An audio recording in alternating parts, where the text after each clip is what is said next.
Praise the Lord. കർത്താവായ യേശു ക്രിസ്തുവിൻ്റെ നാമത്തിൽ എല്ലാ പ്രിയപ്പെട്ടവർക്കും എൻ്റെ സ്നേഹവന്ദനങ്ങൾ അറിയിക്കുന്നു. യോന 2:1-2 വാക്യങ്ങൾ. യോന മത്സ്യത്തിൻ്റെ വയറ്റിൽ വെച്ച് തൻ്റെ ദൈവമായ യഹോവയോട് പ്രാർത്ഥിച്ച് പറഞ്ഞതെന്തെന്നാൽ, ഞാൻ എൻ്റെ കഷ്ടതയിൽ യഹോവയോട് നിലവിളിച്ചു, യഹോവ എനിക്ക് ഉത്തരമരുളി. യോന തർശീസിലേക്ക് കപ്പൽ കയറുന്നതിന് മുമ്പായിട്ട് യഹോവയോട് പ്രാർത്ഥിച്ചതായിട്ട് പറയുന്നില്ല. യഹോവ സമുദ്രത്തിൽ വലിയൊരു കൊടുങ്കാറ്റടുപ്പിച്ചു. കപ്പൽ തകരുമാറ് ഇളക്കമുണ്ടായി.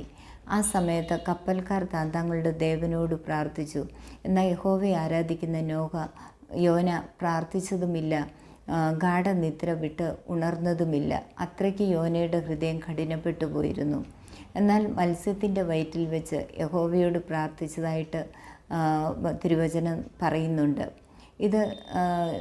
ഈ ശോധന വേദനകളെ യോനയെ തകർക്കുവാനല്ലായിരുന്നു, യോനയെ ദൈവിക പദ്ധതിയിലേക്ക്, നിയോഗത്തിലേക്ക് മടക്കി കൊണ്ടുവരുവാനായിരുന്നു. പ്രിയപ്പെട്ട സഹോദരങ്ങളെ, ഇപ്രകാരം നാമും ചില ശോധനയിൽ കൂടി, വേദനയിൽ കൂടി, കഷ്ടങ്ങളിലൂടിയൊക്കെ പലപ്പോഴും നാമും കടന്നു പോകേണ്ടതായിട്ട് വരുന്നുണ്ട്. ഇത് നമ്മെ തകർക്കുവാനല്ല, ദൈവം നമ്മെ നിത്യമായി സ്നേഹിക്കുന്നതുകൊണ്ട് ആ ദൈവിക പദ്ധതിയിലേക്ക്, ആ ദൈവിക ബന്ധത്തിലേക്ക് നമ്മെ മടക്കി കൊണ്ടുവരാൻ വേണ്ടിയാണ്. ഈ ചെറിയ സന്ദേശം എൻ്റെ എല്ലാ പ്രിയപ്പെട്ടവർക്കും അനുഗ്രഹമാകട്ടെ എന്ന് പ്രാർത്ഥിച്ചുകൊണ്ട്, ഗോഡ് ബ്ലെസ് യു ഓൾ.